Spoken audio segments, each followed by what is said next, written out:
Demerits of the Mendeleev period table. जसं आपल्याला आता मेरिट्स बघितले, ऍडव्हान्टेजेस. आता मेरिट्स म्हणजे काय, ऍडव्हान्टेजेस. आता आपल्याला काय बघायचं, डिमेरिट्स असे कोणते प्रॉब्लेम्स होते की जे मेंडेलिव्हच्या पिरियड टेबल मध्ये आले होते. आता पहिला काय, the whole number of atomic mass of the element cobalt and nickel Ni is the same, therefore there was a confused ambiguity regarding their sequence in the Mendel periodic table. आता बघा ह्याला काय प्रॉब्लेम आला, दोघांचे पण mass same आहेत. कोणाचे, cobalt किती 58.9 आणि Ni किती 58.7. मग ह्या दोघांच्या मासवर तो कन्फ्यूज झाला होता. एम्बिग्युटी हा शब्द आला तुमच्या पुस्तकात. तर एम्बिग्युटी म्हणजे काय, कन्फ्यूज. तर त्याला कन्फ्यूज झाला होता की प्लेस कुणाला अगोदर द्यायचं, आणि झालं असं की 58.9 हे त्यांनी कोबाल्टला अगोदर टाकलं आणि निकेलला 58.7 हे नंतर टाकलं. तर ह्या दोघांच्या मासमध्ये तो कन्फ्यूज होता कुणाला अगोदर टाकायचं. तर त्यामुळे त्यांनी काय केलं की अगोदर कोबाल्टलाच टाकलं. आता वास्तविकता मासाचं Niचं कमी होतं निकेलचं, पण त्याला कोबाल्टला त्याने अगोदर टाकलं कारण त्याच्याबद्दल तो कन्फ्यूज होता दोघांच्या ॲटॉमिक मास बद्दल. हा पहिला डिमेरिट्स. त्याच्यानंतर दुसरा आहे, isotope were discover long time after the Mendel's put the fourth period table as the isotope have the same chemical properties but different atomic mass. आता बघा इथं काय प्रॉब्लेम झाला की ज्यावेळेस आयसोटोप डिस्कवर झाले. आता आयसोटोप म्हणजे कोण, ज्यांचा केमिकल प्रॉपर्टी सेम असते पण त्यांचा ॲटॉमिक मास वेगळा आहे. जसं आता बघा इथं कार्बनचा ॲटॉमिक मास किती, आता 12 आहे. ॲटॉमिक मास 12 आहे कार्बनचं. त्याच्यामध्ये 6 प्रोटॉन आणि 6 न्यूट्रॉन असतात. ज्यावेळेस आयसोटोप डिस्कवर झाले तर आयसोटोप म्हणजे त्याच्यामध्ये कार्बन 13 आणि कार्बन 14 हे आले. आता कार्बन 13चा आहे त्याच्यामध्ये प्रोटॉन आहेत 6 आणि न्यूट्रॉन आहेत किती 7. आणि त्याच्यानंतर कार्बन 14 आला, त्याच्यामध्ये प्रोटॉन आहेत 6 आणि न्यूट्रॉन आहेत 8. मग तो कन्फ्यूज झाला होता की ज्यावेळेस आयसोटोप डिस्कवर झाले ज्यांच्या केमिकल प्रॉपर्टीज आहेत सेम आहेत पण ॲटॉमिक मास वेगळे आहेत. मग त्यामुळं ज्यावेळेस आयसोटोप डिस्कवर झाले तर त्यावेळेस तो कन्फ्यूज झाला की आधी कोणाला कुठं प्लेस द्यायचा. आता आयसोटोप्सला म्हणजे कार्बनचाच एक प्रकारचा ही येतो, मग त्याला कुठे टाकायचं हा तो त्याच्यामुळे तो कन्फ्यूज झाला. तर हा सेकंड डिमेरिट्स. म्हणजे ज्यावेळेस आयसोटोप डिस्कवर झाले त्यांचा केमिकल प्रॉपर्टी सेम असतात पण ॲटॉमिक मास वेगळे आहेत. आता ॲटॉमिक मास सगळ्यांचे वेगळे होते. आयसोटोप मध्ये 13 आणि 14 आलं, हे कार्बन 12 होतं इथं. मग ज्यावेळेस ते डिस्कवर झाले आयसोटोप तर त्यावेळेस त्याला कन्फ्यूज झालं की आता आयसोटोप्सला कुठे टाकायचं. आणि त्याच्यासाठी बिग चॅलेंज होती की बघा दिले, तर challenge was posed placing them Mendeleev period table. तर आयसोटोपला कुठे टाकायचं हे त्याच्यासाठी चॅलेंज होती.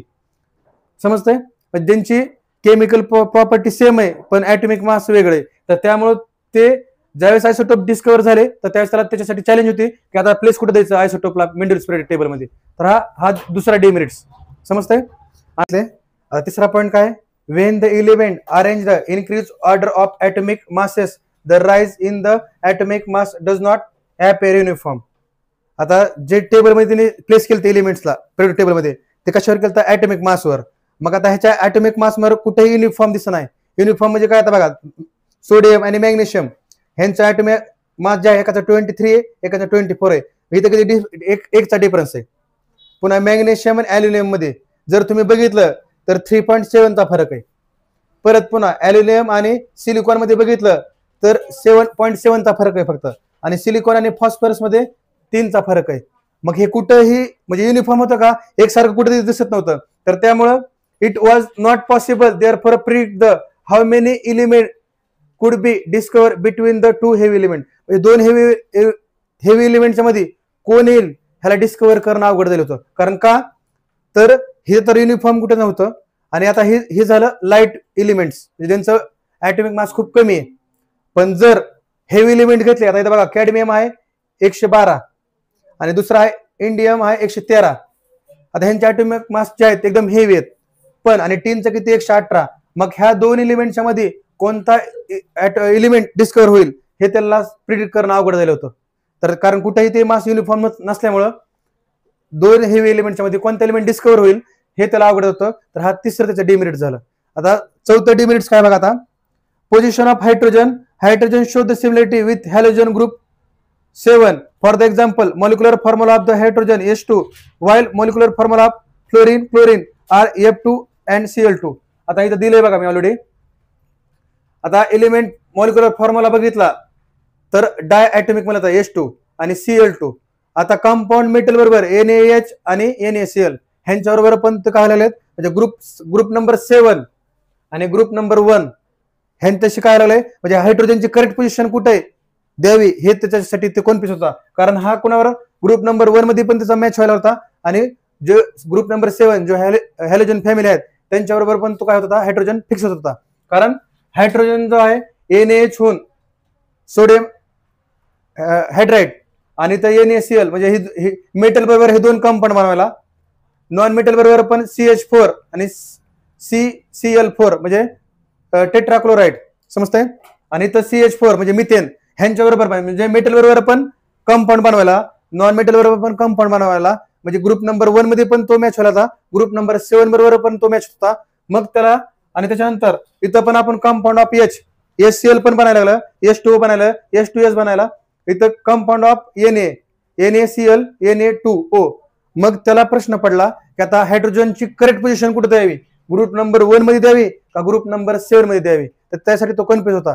आणि पुढे पॉईंट पण दिलाय बघा, therefore similarity in the molecular formula of compound of hydrogen alkali metal NaK the formed with chlorine and oxygen on consider above property it cannot be decided whether correct position of hydrogen in the group alkali metal group 1 or group halogen group 7. आता group 1 मध्ये कोण आहेत, आपले alkali metals आहेत. मग तो confuse झाला कारण ह्याचे प्रॉपर्टी इकडे पण म्हणजे कंपाऊंड इकडे पण बनायला लागले, कंपाऊंड इकडे पण बनायला लागले.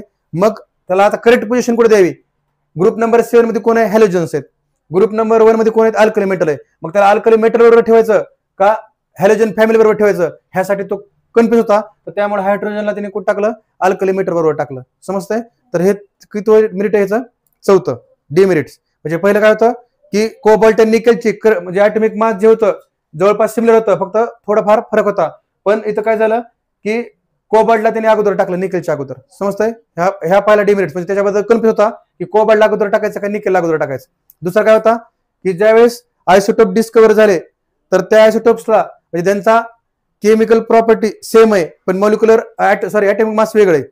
तर त्यावेळेस तो कन्फ्युज झाला की आयसोटोप्सला पण त्याच्यासाठी चॅलेंज होती की पिरियडिक टेबल मध्ये त्याला कुठं टाकायचं. तिसरा काय होता की कुठेही म्हणजे इन्क्रीज ऑर्डर मध्ये त्यांनी एलिमेंटला प्लेस केलं पिरियडिक टेबल मध्ये, पण हे मास कुठेही युनिफॉर्म नव्हतं आणि त्यासाठी 2 हेवी एलिमेंट आले तर त्याच्यामध्ये कोणता एलिमेंट डिस्कवर होईल हे त्याला सांगणं प्रिडिक्ट करणं अवघड होतं.